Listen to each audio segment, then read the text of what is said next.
Debate 20 contra 1, Arthur Duval contra 20 esquerdistas. Sim, meus amigos, esse debate saiu, acho que foi, se não me engano, foi ontem, né? Eu tô gravando esse vídeo de madrugada, porque eu tive que ver o debate, rever o debate para apontar alguns pontos aqui, para comentar para vocês aqui nesse vídeo. Né? E é o seguinte, o Arthur Duval, ele foi no programa lá do Spectrum, lá onde eles fazem a Zona de Fogo, onde simplesmente botam uma pessoa lá no meio e debate contra 20 pessoas. No caso, foi o Arthur Duval, um cara de direita, membro do MBL, contra 20 esquerdistas, né? E o que acontece? O Arthur Duval foi nesse debate, né? Repercutiu bastante, né? Teve um grande alcance nas redes sociais, teve comentário no Twitter, teve comentário no Instagram, teve comentário no TikTok.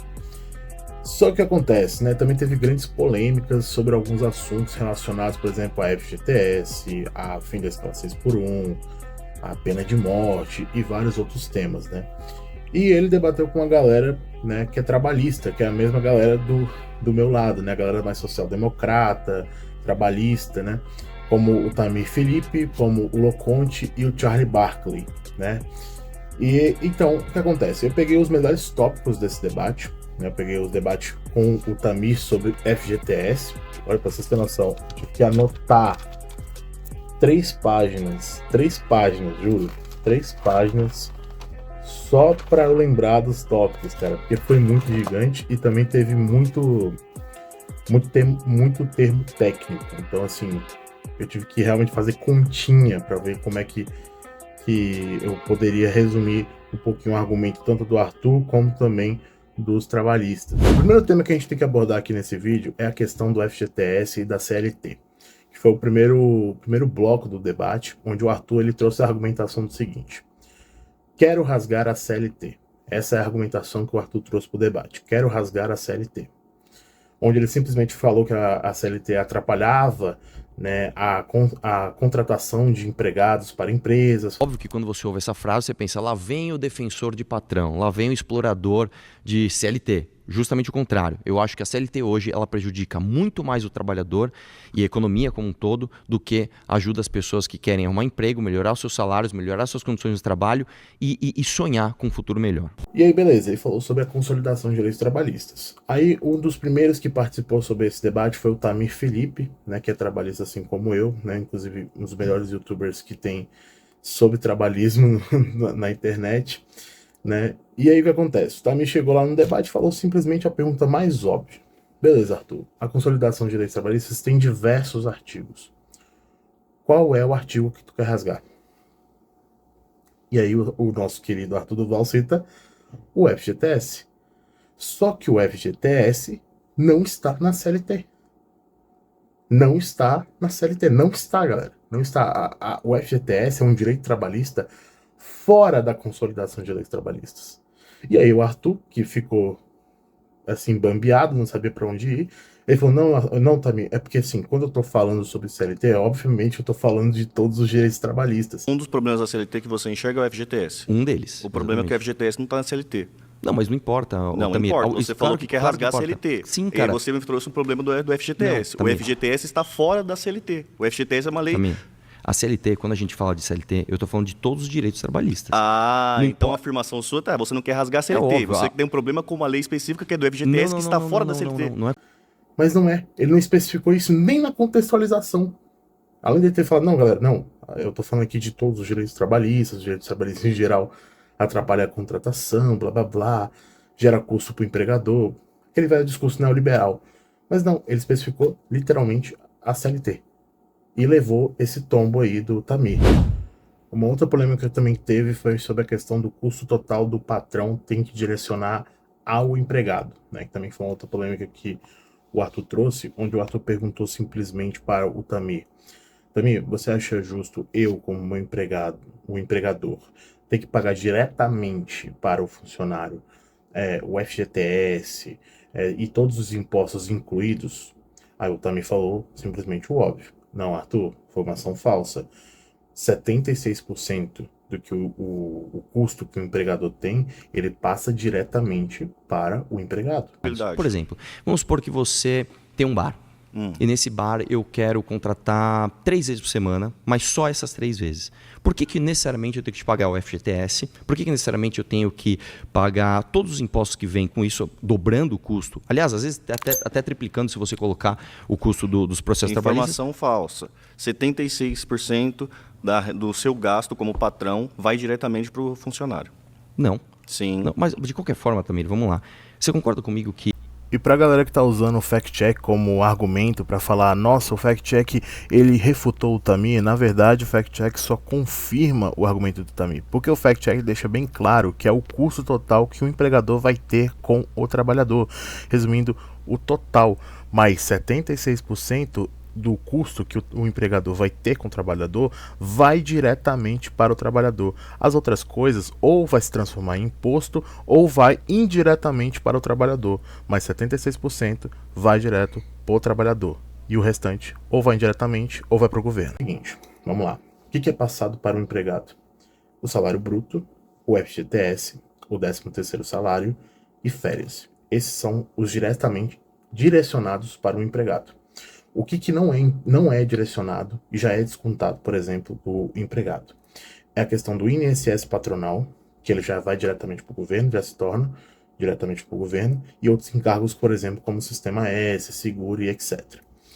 Esses já vão sendo diretamente transformados em imposto. Resumindo, se nós formos fazer a continha, o funcionário ele vai receber, se a gente for descontar, por exemplo, de um funcionário que ganha, no caso, R$3.000, né, vamos dizer assim, ele vai receber, no caso, não, R$2.000, perdão, que foi o exemplo que eu usei aqui, por exemplo, na minha continha.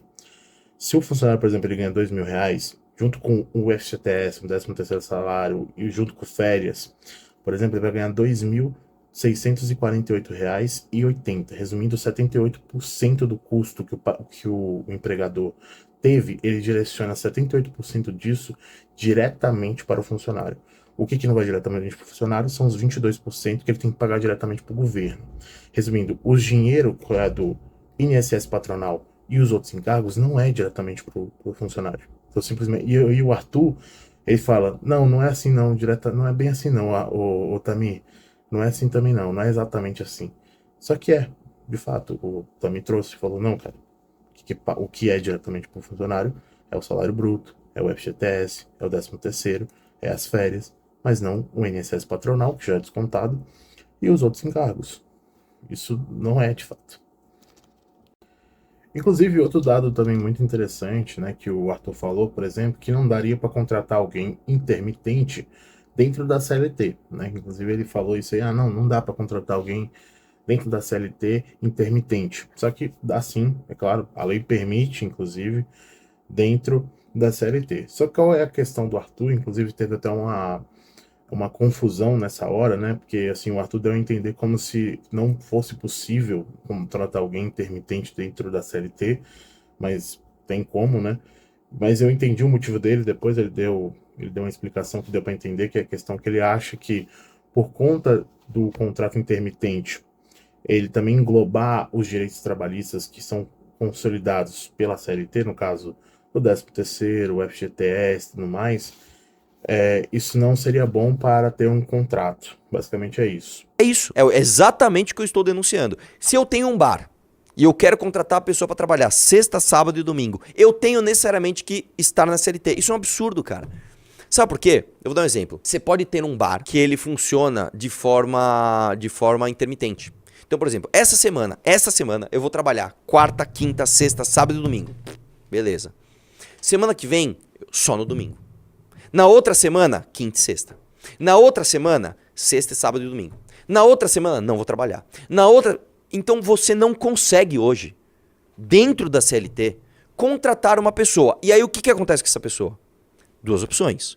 Ou essa pessoa trabalha por fora, que é o que 90% das pessoas fazem. Me contrata por fora aqui, paga por fora. Ou essa pessoa vira PJ. Não, simplesmente a pessoa que ganha por horas trabalhadas, né, no caso, ela tem que receber ainda o FGTS e o 13º, que seria um custo, na visão do Arthur. Estou dizendo isso, pelo menos foi o que eu entendi. Bom, e o último tópico que eu trouxe aqui pra gente comentar é aquele famoso corte que rodou nas redes sociais, né, que foi bem polêmico, inclusive, que foi o conceito de produtividade. Quem não lembra daquele debate lá que rodou no Reels e no TikTok do Rodrigo Loconte com o Arthur Duval sobre o conceito de produtividade, né? Que, inclusive, o Arthur gravou sei lá quantas lives comentando sobre esse assunto, né? O Loconte gravou vídeo no TikTok respondendo esse assunto, explicou o motivo dele, por que ele estava defendendo aquele tópico. E bom, a gente finalmente hoje agora a gente tem acesso ao debate, a gente sabe o que a gente estava falando, né? E a gente mostrou também que o Arthur não sabia o que era produtividade de serviço. E eu vou explicar o motivo. O Loconte chegou bem assim, Arthur, beleza, para a gente analisar uma economia, a gente também precisa analisar a produtividade individual do trabalhador. Então, resumindo, a gente tem que analisar a produtividade que ele produz. E aí ele falou bem assim, não há diferença entre um barbeiro do Brasil para um barbeiro da Suíça. O Arthur discordou dessa afirmação, ele falou, não é bem assim por conta que do ambiente do cara que trabalha na Suíça, por conta de ele estar num ambiente econômico muito superior ao Brasil, ele é mais produtivo do que um barbeiro brasileiro. Então, quando a gente fala de produtividade, tem um ponto interessante, mas ela não é única e exclusivamente o que determina os rendimentos numa economia. Um exemplo muito bom é, um barbeiro no Rio de Janeiro tem a mesma produtividade do que um barbeiro em Berlim. Não tem. Do que um barbeiro em Berlim? Qual que é a diferença de produtividade? Vamos lá, esse é o exemplo que o Tamir usa o tempo todo, né? O Sim. garçom em São Paulo, o garçom na Alemanha, ele deu o exemplo, inclusive, do cara que desce... Não, deixa eu te explicar uma coisa. Se eu sou um lavador de carro... Vamos ficar no barbeiro. Vamos lá, barbeiro. Eu sou um barbeiro. Eu corto um cabelo em São Paulo. Isso. Eu tenho uma produtividade. Sim. Se eu corto esse cabelo, o mesmo cara corta o mesmo cabelo na Suíça, a produtividade dele é muito maior, porque o ambiente onde ele está inserido faz com que essa mão de obra seja muito mais a produtividade demandada. do cabeleireiro é a mesma.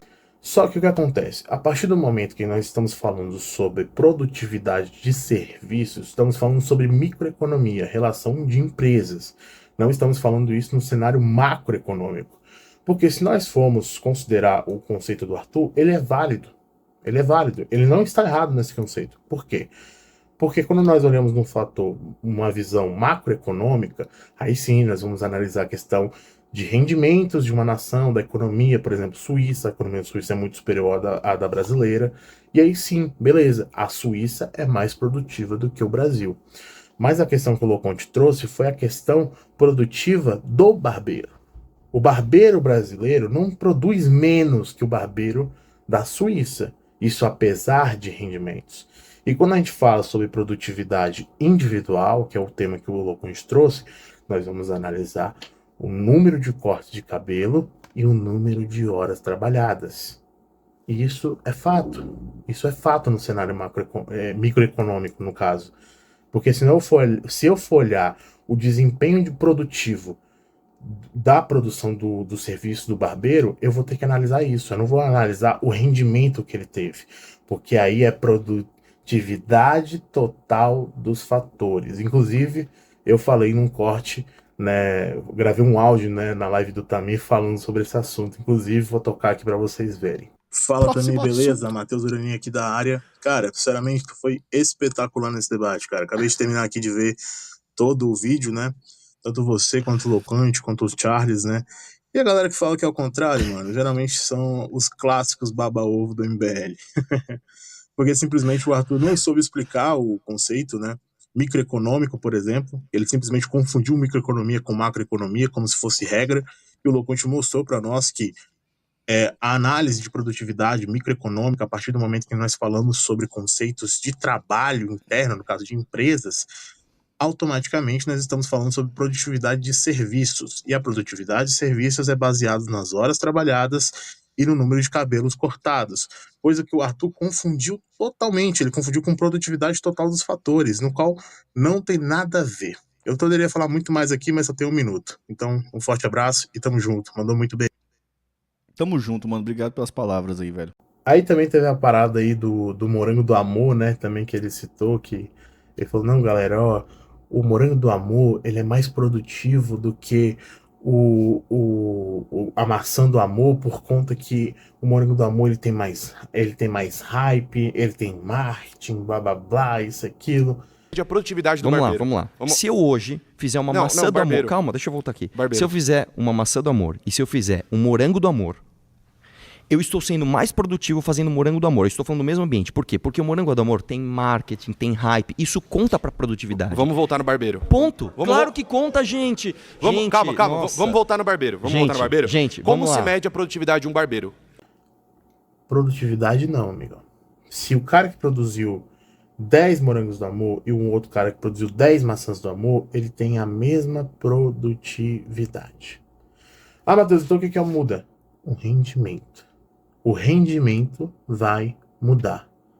Nós estamos falando de microeconomia agora. Nós não estamos falando sobre macroeconomia. Microeconomicamente, o cara que produziu 10 morangos do amor e o cara que produziu 10 maçãs do amor tem a mesma produtividade. Então esse foi o erro crucial do Arthur nesse debate. Foi simplesmente confundir produtividade com rendimento. Esse foi o erro crucial desse debate do Arthur com o Loconte. Não é à toa que passou vergonha. Não é à toa que foi muito criticado na internet. Inclusive ele ficou até puto com esse caso aí. Ele ficou fazendo live toda hora falando sobre esse assunto. Porque ele sabe que ele tá errado. Né? Inclusive ele tentou usar um vídeo do Ciro Gomes falando, galera, o Ciro Gomes concordou com o meu argumento, blá blá blá. Mesmo sabendo que o Ciro ele estava falando sobre a produtividade do Brasil. Que aí sim a perspectiva macroeconômica do Arthur faz sentido. Que aí sim, aí você vai medir a produtividade total dos fatores. Aí sim, Arthur, aí você tá certo. Mas quando a gente fala sobre produtividade do serviço, produtividade do trabalho, aí é outra. Aí é diferente. Bom, pessoal, eu vou ficar por aqui, né? Eu acho que já falei muita coisa. Então, assim, se vocês gostaram, né, do meu conteúdo aqui, trazendo esses tópicos, se inscrevam no canal, tá bom? A gente vai trazer bem mais conteúdo sobre esses assuntos, né? Principalmente sobre economia, sobre trabalhismo, sobre política. Então, assim, eu tô tentando trazer mais conteúdos aqui pro canal, mais temas como esse. E dão sugestões aqui nos comentários também. Falam que os temas que vocês queriam ouvir aqui no canal. E também vamos desmascarar cada vez mais essa galera da direita.